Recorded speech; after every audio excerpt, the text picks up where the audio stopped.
क्या आप जानते हैं कि सैटेलाइट काम कैसे करती है? क्या आपको पता है कि आसमान में एक ऐसा कैमरा लगा दिया गया है जिससे आप अपने बाथरूम के अंदर कैसे नहा रहे हैं, बेडरूम के अंदर कैसे लेटे हैं, मोबाइल में क्या देख रहे हैं, यह सब कुछ उस कैमरा के जरिए देखा जा सकता है। आप कहां जा रहे हैं, किससे मिल रहे हैं, आपके यहां बारिश कब होगी, आपके नाले में से पानी अच्छा बह रहा है या बुरा बह रहा है, तमाम चीजें, ये सब की जानकारी ऊपर बैठे एक कैमरे को है। तो ये कैमरा काम कैसे करता है और इस कैमरा जिसको हम सैटेलाइट कहते हैं वो क्या करती है, ये सब कुछ आपको जानना जरूरी है और हम आपको इस वीडियो में उसी के बारे में बताएंगे। नमस्कार, मेरा नाम है अनुराग मिश्रा और आप देख रहे हैं जनता जंक्शन का खास कार्यक्रम क्या आप जानते हैं। सैटेलाइट का हिंदी में मतलब होता है उपग्रह। अब उपग्रह तो चंद्रमा भी है, तो क्या चंद्रमा में कोई कैमरा लगा हुआ है और वो हमारी सारी की सारी जानकारी किसी को दे देता है? तो नहीं, ऐसा नहीं है। उपग्रह दो तरीके के होते हैं, एक प्राकृतिक और मानव निर्मित दूसरा। प्राकृतिक वाले अपना काम कर रहे हैं जो प्रकृति ने उनको दे रखा है, लेकिन मानव निर्मित वाले जो हैं वो वही काम कर रहे हैं जो इंसानों ने, उनको बनाने वालों ने उनको दे रखा है, वो वही काम कर रहे हैं। अब पहली सैटेलाइट क्या थी? तो जो पहली सैटेलाइट भेजी गई थी वो बड़ी छोटी सी थी, वो एक फुटबॉल के साइज की थी। और उसके बाद अब इतनी तरक्की हो गई है कि बहुत बड़ी बड़ी सैटेलाइट भेजी जाती है। इवन एक स्पेस सेंटर तक स्थापित कर दिया गया है, ऐसा कि जो वहां जा करके वैज्ञानिक काम कर सकते हैं। मतलब जैसे आपका ऑफिस जमीन पर है, वैसे ही एक स्पेस में जमीन बना दिया गया है, वो भी एक अपने आप में सैटेलाइट ही है। हमारी पृथ्वी के ऑर्बिट के आसपास तकरीबन 5 लाख आर्टिफिशियल सैटेलाइट्स हैं, यानी 5 लाख नजरें इस धरती और उसके आसपास जो कुछ भी हो रहा है उस पर नजर बनाए रखे हुए हैं। हालांकि सारे जो 5 लाख हैं वो सारे काम नहीं करते हैं, उसमें से कई खराब भी हो चुके हैं, लेकिन उनको हटाया नहीं गया है, वो कचरे के तौर पर वहां पर पड़े हुए हैं। अब क्या ये जो सैटेलाइट काम कर रहे हैं ये सिर्फ निगरानी करने के लिए बनाए गए, माने सिर्फ चुगली करने और ताका झांकी करने के लिए इंसानों ने इतना दिमाग और विज्ञान लगा दिया, या फिर कुछ और भी काम करती हैं सैटेलाइट्स? तो ऐसा नहीं है। जो आप टीवी देखते हैं, मोबाइल चलाते हैं, वो सब सैटेलाइट्स चलता है। टीवी वाला बड़ा एक दिलचस्प किस्सा है, और आपने एक नोटिस भी बात की होगी कि जब बारिश होती है तो आपका डीटीएच खराब हो जाता है, खास करके शुरुआती बारिश के दिनों में। अब ऐसा क्यों होता है? तो इसका जो आंसर है बड़ा दिलचस्प है कि तरंगे भीग जाती हैं, यानी जो सैटेलाइट से आपकी सेटअप बॉक्स में जो आ रही है तरंगे, जो बाहर लगा एंटीना उनको सोख रहा है, वो तरंगे भीग जाती हैं और भारी हो जाती हैं। दरअसल आपके टीवी से जुड़ा सेटअप बॉक्स एंटीना के जरिए सिग्नल कैच करता है। ये सिग्नल आते हैं बहुत दूर अंतरिक्ष में लगी सैटेलाइट से। ये सिग्नल आपके सेटअप बॉक्स तक पहुंचते हैं कू बैंड फ्रीक्वेंसी के जरिए, ये टर्म है। बारिश में फ्रीक्वेंसी यानी तरंगे भारी हो जाती हैं, भीग जाती हैं और आपके डिश एंटीना तक नहीं पहुंच पाती हैं, और इसीलिए मौसम में जब थोड़ी सी भी आर्द्रता होती है, यानी मौसम में थोड़ी सी नमी होती है, तो ये सिग्नल भारी हो जाते हैं और मशीन तक नहीं पहुंच पाते हैं। शुरुआती बारिश में इसलिए होता है क्योंकि तब इनको आदत नहीं होती है, और उसके बाद सिग्नल जो है अपना रास्ता निकाल लेते हैं, बाद में फिर सब ठीक हो जाता है। अब ये सिग्नल वगैरह काम कैसे करते हैं, टीवी सैटेलाइट काम कैसे करती है? तो इसका एक फॉर्मूला है, अपलिंक और फिर जाकर के वहां पे स्टोर होना, और उसके बाद डाउनलिंक। तो वहां जो अपलिंक होती है, जहां डेटा को पृथ्वी पर एक ग्राउंड स्टेशन से उपग्रह तक यानी सैटेलाइट तक पहुंचाया जाता है। इसके बाद उपग्रह कई ऑनबोर्ड ट्रांसपोंडर यानी रेडियो रिसीवर, एम्पलीफायरों और ट्रांसमीटरों का उपयोग करके इस डेटा को प्रोसेस करते हैं, और ये आने वाले सिग्नलों को फ्रीक्वेंसी में कन्वर्ट कर देते हैं, और उसके बाद डाउन लिंक के जरिए सिग्नल को वापस धरती पर जिन यूजर्स के पास भेजना है भेजा जाता है। जो अपलिंक होती है वो एक हो सकती है और डाउन लिंक लाखों की संख्या में हो सकती है। अगर इसमें कोई दिक्कत आएगी तो फिर आपकी टीवी या सैटेलाइट से चलने वाला कोई भी सामान काम नहीं करेगा।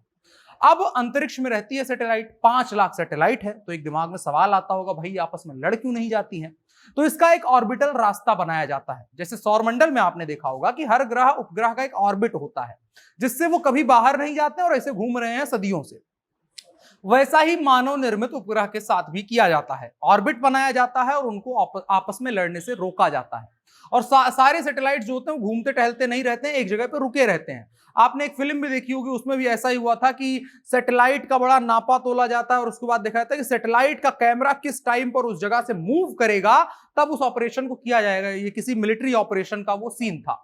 तो इसी तरीके से सैटेलाइट काम करती हैं। कई सैटेलाइट्स मूव करती हैं, कुछ जगह अपनी जगह स्टेडी रहती हैं, और कुछ की नजरें बदलती रहती हैं, यानी कभी उत्तरी भाग पर नजर डाले हुए हैं तो कभी दक्षिणी भाग पर। अब इसके बाद एक सवाल आता है कि सैटेलाइट आखिर गिर क्यों नहीं पड़ती हैं? आसमान में कोई चीज होती है ऐसे ही बिना किसी सहारे के लटका दिया जाता है तो वो तो गिर पड़ती है, आप ऊपर पत्थर फेंकेंगे तो नीचे आ जाता है। तो सैटेलाइट के साथ ऐसा क्यों नहीं है? तो सैटेलाइट जो है वो गुरुत्वाकर्षण बल, अलग अलग ग्रहों उपग्रहों का अपना अपना गुरुत्वाकर्षण बल होता है और उसके जरिए जो स्पेस है वहां पर इस तरीके का बैलेंस बना हुआ होता है कि कोई भी चीज कहीं मूव नहीं करती है, उसको अगर फिजिक्स के हिसाब से सेट कर दिया जाए तो उनको ऐसे ही सेट करके रखा गया है। भारत ने अब तक 125 सैटेलाइट अपनी लॉन्च किए हैं। अब सैटेलाइट एक तरीके का नहीं होता है, बीसियों प्रकार की सैटेलाइट होती हैं। कुछ सैटेलाइट्स का इस्तेमाल नेविगेशन के लिए किया जाता है, जैसे आप जो जीपीएस करते हैं उसका फुल फॉर्म भी आपको बता दे रहे हैं, ग्लोबल पोजिशनिंग सिस्टम। तो इसका जो इस्तेमाल आप मोबाइल फोन या कार में जो है लोकेशन जानने के लिए करते हैं, तो ये नेविगेशन सैटेलाइट्स के जरिए होता है। मौसम वैज्ञानिक मौसम का पता लगाने के लिए भी एक स्पेशल सैटेलाइट का इस्तेमाल करते हैं, जो उन्हें तमाम प्राकृतिक आपदाएं या नॉर्मल बारिश तूफान जो भी होता है उसके बारे में पहले से जानकारी देते हैं। और जलवायु और पर्यावरण की निगरानी के लिए सैटेलाइट का इस्तेमाल किया जाता है। सैटेलाइट्स की मदद से समुद्र, ग्लेशियर इत्यादि में क्या हलचल हो रही है उस पर भी नजर रखी जाती है। आप देखते होंगे नासा की एक रिपोर्ट आती है महीने 15 दिन पर कि जो ग्लेशियर है वो इतना पिघला, इतनी प्लेट खिसकी, समुद्र का स्तर इतना बढ़ा, यहां पर ऐसे हुआ, ये रंग बदला समुद्र का, ये तमाम चीजें उन्हीं सैटेलाइट्स के जरिए होता है। इसके अलावा जो ग्रीन हाउस गैसेस का उत्सर्जन होता है तो इसका भी लॉन्ग टर्म पैटर्न रीड किया जाता है सैटेलाइट्स के जरिए ही। इसके अलावा अर्थ ऑब्जर्वेशन सैटेलाइट्स के जरिए समुद्र और हवा की लहरों पर नजर रखा जाता है और उसी के जरिए भविष्यवाणी की जाती है, इसमें भी पैटर्न ही पढ़ा जाता है। साथ ही साथ किसी जंगल में, बहुत बड़ा जंगल है जहां पर हमेशा निगरानी नहीं रखी जा सकती है, उन पर निगरानी रखने के लिए सैटेलाइट्स लगाई जाती है ताकि जंगल में आग हो, वहां कोई तेल का रिसाव हो या वायु की वजह से, हवा की वजह से कोई समस्या पैदा हो रही हो तो इसका भी पता लगाया जा सके। इसके अलावा सैटेलाइट फोन्स के लिए अलग से सैटेलाइट लगाए गए हैं, जो रडार पर, जो जमीन पर फोन्स के लिए, मोबाइल फोन्स, नॉर्मल फोन्स के लिए जो सेल बिछाई गई हैं, उनके अलग सैटेलाइट के जरिए सैटेलाइट फोन काम करते हैं, जिनको ट्रेस किया जाना थोड़ा सा मुश्किल होता है। अगर सैटेलाइट का एक्सेस किसी के पास ना हो तो उनको ट्रेस नहीं कर सकते हैं। ऐसे ही तमाम सैटेलाइट्स काम करती हैं और दुनिया भर में नए नए वैज्ञानिक खोज होते रहते हैं। कभी उनमें इंसानों को भेजा जाता है, कभी कुत्ते तक को भेजा गया है सैटेलाइट में रख करके चेक करने के लिए कि क्या सैटेलाइट में इंसान रह सकता है कि नहीं। और सबसे पहली सैटेलाइट रूस ने भेजी थी। अमेरिका बड़ी कोशिश कर रहा था, लेकिन अमेरिका ने अपनी पहली सैटेलाइट लॉन्च करने की कोशिश की थी और वो फेल हो गई थी और बड़ी भद्द पिटी थी अमेरिका की। और उसके बाद रूस ने जब भेजा था तो डबल भद्द पिटी थी अमेरिका की, क्योंकि अमेरिका जो है बहुत दिन से चिल्लपों इसको लेकर मचाए हुए था और रूस के बारे में उतनी उम्मीद नहीं की जा रही थी कि वो अपनी पहली सैटेलाइट, दुनिया की पहली सैटेलाइट रूस भेजेगा। इसके अलावा भारत भी इस मिशन पर बहुत तगड़े ढंग से जुड़ा हुआ है। पिछले 5-8 सालों में बहुत तगड़ा काम सैटेलाइट के सेक्टर में ना, जो इंडिया का इसरो है उसके जरिए बहुत सारी रिसर्च के काम के लिए सैटेलाइट आसमान में भेजा गया है। तो उम्मीद करते हैं आपको ये जानकारी पसंद आई होगी और कुछ नया आपको जानने को मिला होगा। तो अब वीडियो को साझा करिएगा और साथ ही आपके दिमाग में कोई और सवाल हो तो उसको भी कमेंट बॉक्स में लिख भेजिएगा। मेरा नाम अनुराग मिश्रा है। आप जनता जंक्शन का खास कार्यक्रम क्या आप जानते हैं देख रहे थे। कैमरे पर मेरे साथ ओम प्रकाश थे। शुक्रिया।